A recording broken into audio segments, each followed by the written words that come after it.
Chris is coming up at the top of the hour. He's been in Israel all week reporting. I think I'm going to ask you the same thing I asked Robert Sherman. Right now, the fighting has begun on the ground.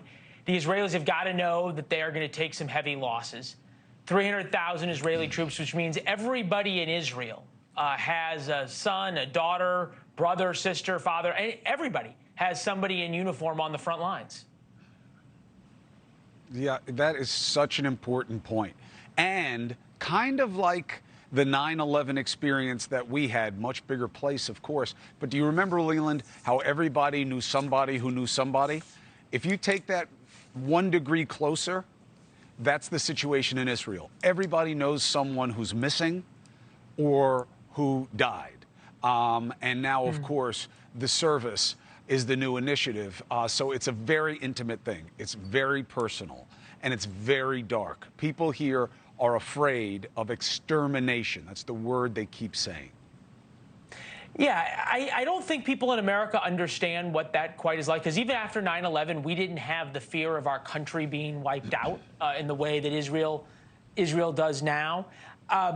Maybe perhaps in New York people did, but I'm wondering if you've been there a week now. What don't you think we here in the United States understand about that feeling, number one, and then two, how that translates out on the battlefield? Because the Israeli army that's fighting today has very different orders than they've really ever had. I mean, since 1973, when they faced another surprise attack, 2 generations.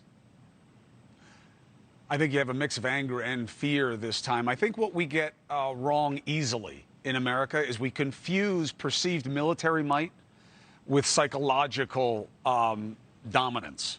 The Israeli people don't feel that way. They feel as though everyone around them wants to kill them. And that's because that's the case.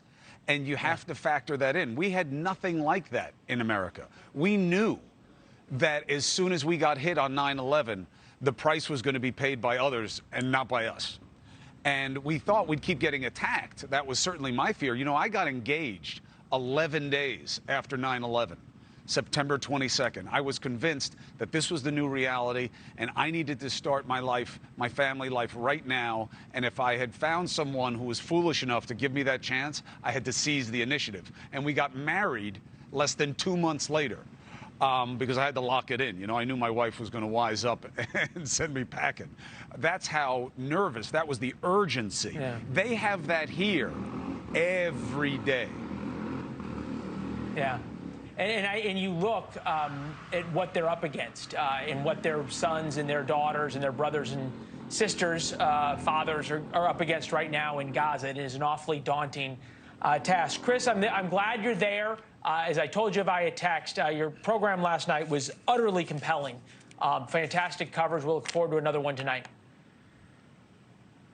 Appreciate the guidance. Thank you for having me on. Thanks for watching. Go to newsnationnow.com to find NewsNation on your television provider. And don't forget to subscribe. Click the red button to get more of NewsNation's fact-driven, unbiased coverage.